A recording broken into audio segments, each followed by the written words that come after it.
Shalom, bersama Yohanes di sini dan selama 10 menit ke depan mari kita bersama-sama merenungkan kebenaran firman Tuhan.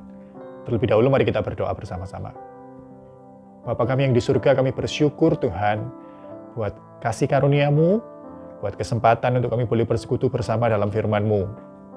Kami sadar kami terbatas Tuhan, sebab itu kami mohon kiranya Roh-Mu yang kudus yang menuntun kami, memampukan kami untuk mengerti, membawa kami kepada segala kebenaran. Terima kasih Tuhan. Di dalam nama Tuhan Yesus kami berdoa. Amin. Puji Tuhan. Mari kita lanjutkan pembelajaran kita tentang manusia baru di dalam Kristus. Kita buka tetap dalam Efesus pasal yang keempat.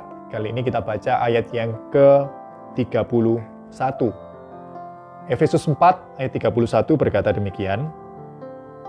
Segala kepahitan, kegeraman, kemarahan, pertikaian, dan fitnah hendaklah dibuang dari antara kamu. Demikian pula segala kejahatan. Kita sudah belajar bahwa siapa yang menyebut diri pengikut Kristus, manusia yang baru di dalam Kristus, ada hal-hal yang harus ada dan ada hal-hal yang harus ditanggalkan, ada hal-hal yang harus dibuang. Dan Pasal 4 ayat 31 kali ini mengajarkan kita tentang apa yang harusnya dibuang dari orang yang sudah menjadi manusia yang baru di dalam Kristus. Apa saja itu? Yang pertama kita belajar membuang segala kepahitan. Kepahitan di sini bukan membahas tentang menghindari makanan yang rasanya pahit. Ini bukan membahas sesuatu yang dirasa oleh indera pengecap kita, oleh lidah kita. Oh, enggak boleh makan pare, itu pahit. Saya enggak boleh kepahitan, bukan bicara tentang itu. Kepahitan di sini bicara tentang rasa pahit yang ada di dalam hati. Kepahitan di sini bicara tentang menyimpan kesalahan-kesalahan orang lain kepada kita. Dalam bahasa aslinya, kepahitan ini digambarkan sesuatu yang tajam dan menusuk. Bisa digunakan untuk menggambarkan akar yang bertumbuh, dan akar pahit itu menghasilkan buah, dan buah itu rasanya pahit, rasanya tidak enak. Apa yang dikatakan firman Tuhan tentang kepahitan, mari kita baca dalam Ibrani pasal 12 ayat 15. Dikatakan di sana, jagalah supaya jangan ada seorang pun menjauhkan diri dari kasih karunia Allah, agar jangan tumbuh akar yang pahit, yang menimbulkan kerusuhan, dan yang mencemarkan banyak orang. Gak ada sesuatu yang baik yang bisa muncul sebagai akibat dari kepahitan. Mari kita belajar untuk tidak menyimpan kesalahan orang lain. Mari kita belajar mengampuni orang lain. Mungkin kita berkata, susah Pak, saya tidak bisa melupakan apa yang sudah orang itu berbuat kepada saya. Justru mengampuni itu tidak bicara tentang melupakan. Kalau kita lupa, ya mana kita bisa mengampuni, wong peristiwanya apa aja udah lupa, mau mengampuni gimana? Justru mengampuni itu bicara saat kita ingat orang itu pernah melakukan apa kepada kita, tapi kita tidak sakit hati lagi. Kita tidak pahit hati lagi. Kita tidak menyimpan kesalahan orang itu. Kita belajar mengampuninya, kita belajar mengasihinya. Mari kita buka dalam 1 Korintus pasal 13 ayat yang kelima. Dikatakan di sana, ini perikop yang membahas tentang kasih. Dan dikatakan dalam ayat yang kelima bahwa ia, kasih, tidak melakukan yang tidak sopan dan tidak mencari keuntungan diri sendiri. Ia, yaitu kasih, tidak pemarah dan tidak menyimpan kesalahan orang lain. Mari kita buang segala kepahitan. Jangan menyimpan kesalahan orang lain. Mari kita hidup dalam pengampunan akan sesama, dalam kasih akan sesama. Selanjutnya, kita belajar untuk membuang kegeraman.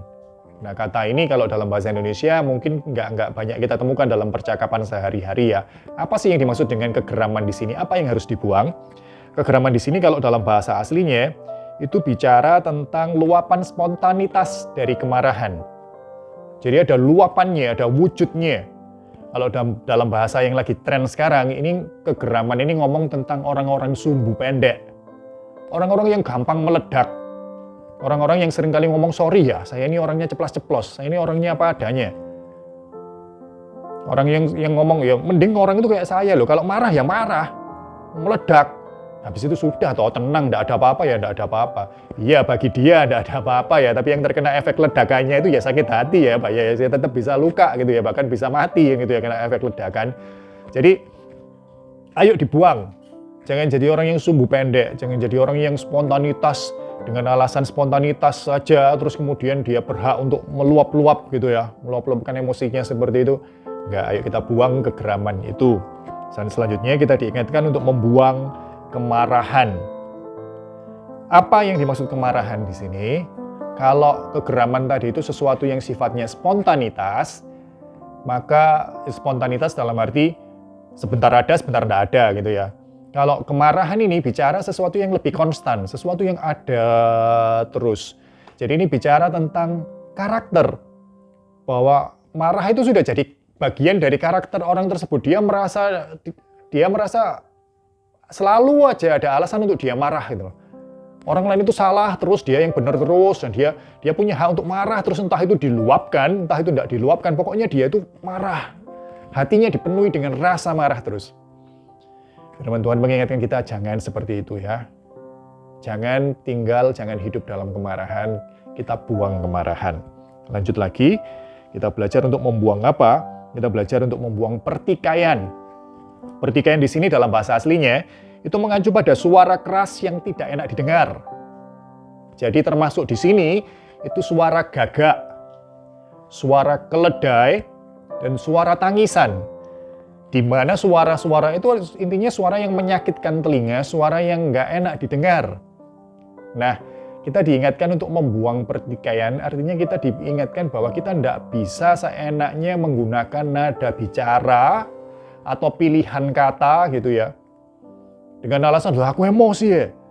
Kita diajar untuk mengendalikan diri kita, mengendalikan perkataan kita, mengendalikan nada bicara kita, mengendalikan pilihan kata kita, sehingga itu tidak menjadi sesuatu yang menyakitkan telinga orang, tidak menjadi sesuatu yang menyakitkan hati orang yang mendengarkan. Mari kita belajar membuang pertikaian. Dan selanjutnya kita diajar untuk membuang fitnah. Nah, fitnah ini saya rasa ini lebih umum ya, kata ini lebih sering kita temukan. Fitnah ini bicara tentang mengucapkan sesuatu yang tidak benar tentang seseorang. Jadi fitnah ini bicara tentang sesuatu yang sudah direncanakan. Bukan sesuatu yang spontan gitu ya, bukan kayak seperti ledakan emosi tadi, bukan. Ini sesuatu yang sudah direncanakan.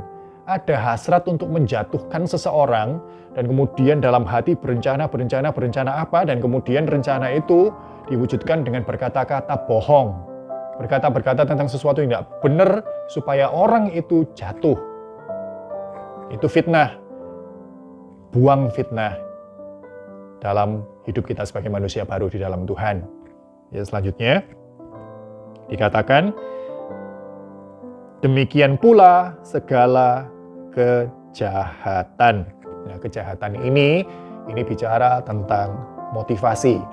Kejahatan di sini bicara tentang hasrat untuk menyakiti orang lain. Kejahatan di sini bicara tentang keinginan untuk membuat orang lain menderita. Dalam bahasa aslinya dijelaskan seperti itu. Kita diingatkan untuk membuang itu. Nah, yang menarik dalam ayat ini ada dua kata yang muncul. Ada satu kata yang muncul dua kali, yaitu kata segala.